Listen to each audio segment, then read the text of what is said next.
여러분 안녕하십니까? 여러분 맨큐의 거시경제학 챕터 11장 이번 시간부터는요 경제 변동 인문에 대해서 한번 살펴보도록 하겠습니다.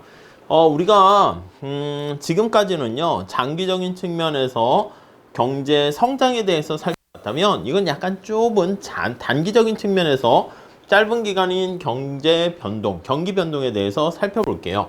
거시경제학이 무엇을 다루는가 라고 하면요 이렇게 집약할 수 있습니다. 단기적인 경기 변동, 경제 변동이라고 할게요. 경제 변동과 그리고 장기적으로 봤을 때는 우리가 지난 시간까지 살펴본 경제 성장 요거에 대해서 다룬다. 이렇게 보시면 되겠습니다. 오케이? 자, 그래서 우리가 이게 이제 경제가 성장하면서 약간 변동하는 측면이 있습니다. 자, 여기 첫 번째 위에 보시면 존 베이츠 클라크 노벨상을 받으신 유명한 교수님께서 현대인들은 경기 변동을 고대 그리스, 이집트인들이 나일강의 범람에 관해 생각했던 것처럼 생각한다. 그러니까 나일강이 어쩔 때는 홍수로 범람하고 그렇지 않고 이게 경기 변동 아닌가? 이렇게도 본다는 것인데 그런 현상들은 시간적 간격을 두고 나타나며 모든 사람들에게 중요하지만 자연적인 원인은 잘 알려져 있지 않다. 그러니까 관심은 있는데 왜?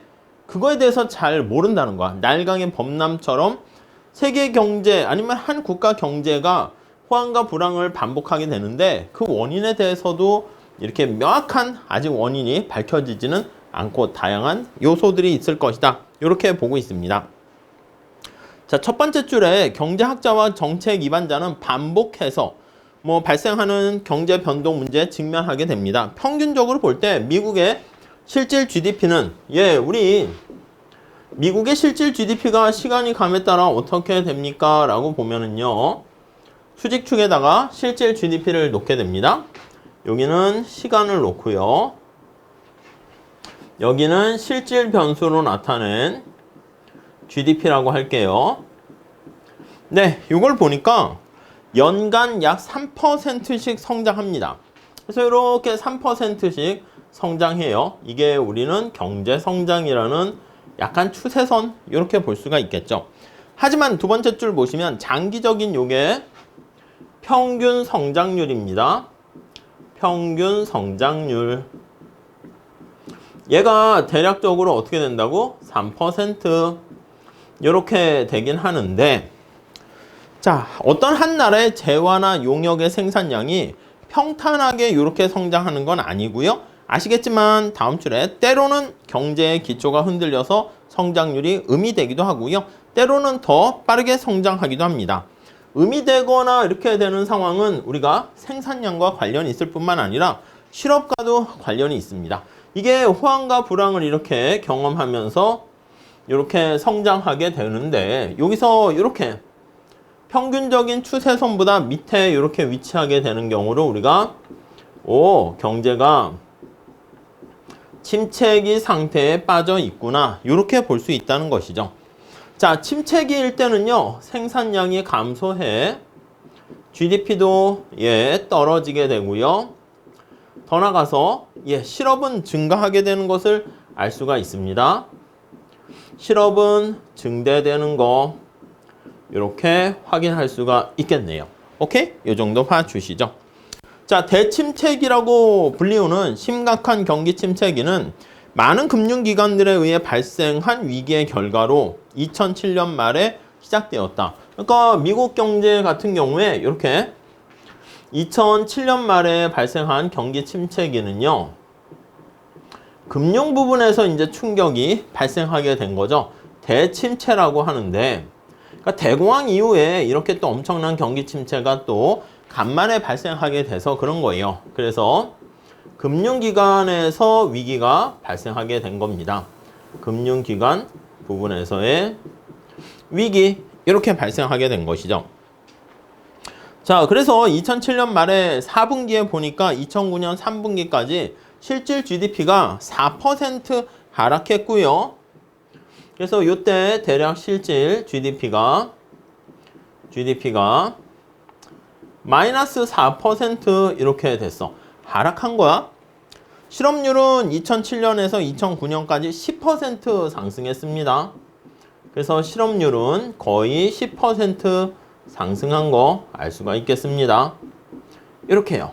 오케이? 이해 가시겠죠? 자, 경기 침체는 성장이 회복되었던 2009년에 9년쯤 돼서 이제 언젠가는 종식이 되겠지. 그래서 2009년쯤 되어서 종식이 되었습니다. 자, 회복은 미약했고 실업은 수년 동안 높은 상태로 계속 유지되었습니다. 그래서 2016년이 되어서야 5% 아래로 실업률이 떨어지게 되었습니다. 그래서 일정 기간이 지나야지 일정 기간이 지난 후에 실업률은 고용시장이죠. 실업률은 약간 회복되었다. 5% 미만으로 회복되었다라는 것을 알 수가 있습니다. 그러니까 이게 경기 변동이라는 게 하루아침에 날씨가 좋았다, 흐렸다, 비 왔다 이게 아니라 약간 서서히 변화한다는 거 알 수가 있겠습니다. 자, 이런 상태가 있었다가 또 최근에 2020년 되었을 때 저자분께서는 이 책이 출간될 무렵에 코로나 바이러스 감염증 19로 인해 가지고 세계적인 대유행으로 인해서 또 다른 깊은 경기 침체가 발생했네요. 2019년 코로나 바이러스 때문에 엄청난 경기 침체가 또 발생하게 된 것이죠. 자, 이때 실업률은요. 거기 보니까 3.5%에서 2개월 후에 14.7%로 증가했으니까 엄청난 경기 침체가 발생한 거 알 수가 있습니다. 이건 뭐 미국만 그런 게 아니라 전 세계가 다 겪게 된 것이죠. 그래서 실업률이 경기 침체니까 급격하게 증가했다. 이렇게 된 거 뭐 우리가 확인할 수 있겠고요. 자, 미국 경제는 2020년 하반기에 회복되기 시작하면서 실업률은 다시 조금씩 8.4%로 떨어지고 있습니다. 자, 이러한 상태 보시면 경제 상황이 업앤다운 하지 않습니까? 자, 이러한 생산 고용의 변동을 경기 순환 비즈니스 사이클 이렇게 얘기합니다. 경기 순환 이렇게 얘기합니다. 그러니까 이 경기 속에는 그 앞에 생산량, 고용 이런 것들이 내포되어 있는 것이죠. 그래서 생산량과 고용이 업앤다운 하게 되는 부침이 있는 거예요. 그러한 과정을 경기 순환 이렇게 볼 수 있고요. 자, 이러한 경제 변동이라는 것은 규칙적이면 예측할 수 있는 것처럼 보이기도 하는데 실제로 그렇지는 않습니다. 그래서 이런 경기 순환이라는 것은요, 그걸 다 예측할 수 있으면 다들 떼돈 벌게요. 그러니까 약간 불규칙적인 특성이 있고요. 불규칙적이고, 그리고 뭐 주기라든가 진폭도 이제 변동폭이라든가 뭐 한 주기 피어리어드 같은 경우도 보면은 이게 호황과 불황이 약간 또 예상하기가 기간이 다 다르게 된다는 거 알 수가 있겠습니다. 그래서 침체기는 이전 침체기가 종료된 지 얼마 안 돼서 또 발생하기도 한다라고 얘기하고 있습니다. 자, 다음 페이지 한번 가보시면 298페이지 볼까요? 1982년 요때 실업률은 당시 1930년대 대공황 이후에 최고로 높은 수준인 10.8%에 달했거든요.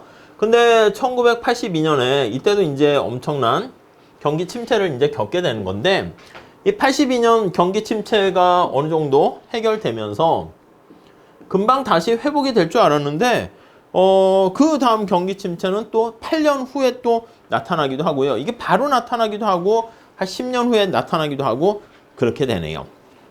자, 이렇게 그냥 다 알고 있는 우리가 스토리를 한번 설명드렸고요. 두 번째 단락에 보시면, 자, 우리가 질문하려고 하는 것은 바로 뭡니까 하면, 단기적인 측면에서 이렇게 경기 순환이 발생하게 되는데, 이러한 경제 변동, 경기 순환이 발생하게 되는데, 어떤 이유로 발생하는가? 이거 왜 발생하지? 원인이 뭐지? 네, 요게 이제 첫 번째 우리의 관심사가 되고요. 두 번째는 경제 순환을 설명하는 모형은 뭐가 있을까? 네, 요거에 대해서 살펴보게 됩니다. 그리고 세 번째는 이러한 모형을 통해서 원인을 분석하게 되면 정책 입안자들은 이런 침체기를 우리가 피할 수 있을까? 이 모형을 이용한 어떤 대응 팔리시라는 정책, 거시경제 안정화 정책을 사용할 수 있을까? 이거에 대해서 살펴보게 됩니다.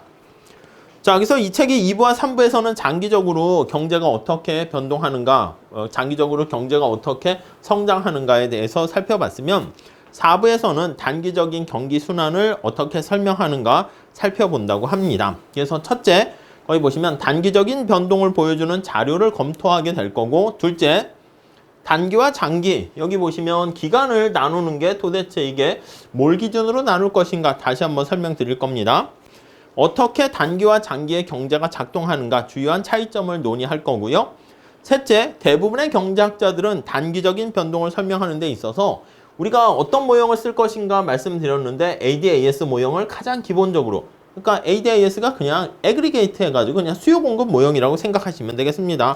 이거에 대해서 살펴보게 될 겁니다. 그리고 이집트가 나일강이 이렇게 범람하는 게 경제 순환 이렇게 되는 거라고 말씀드렸잖아요. 아스완댐을 건설해서 나일강 계곡의 범람을 멈추려고 했던 것처럼 많은 경제학자들도요, 다양한 안정화 정책을 통해서 이러한 경기 변동에 대한 진폭이라든가 이런 충격 같은 것들을 제거하려고 노력을 하는데 과연 이게 가능할 것인가? 이런 거에 대해서도 살펴보도록 하겠습니다. 자, 이렇게 해서 간단하게 인트로 우리가 봤고요. 다음 시간에 경기 순환의 진상에 대해서 한번 살펴보도록 하겠습니다. 감사합니다.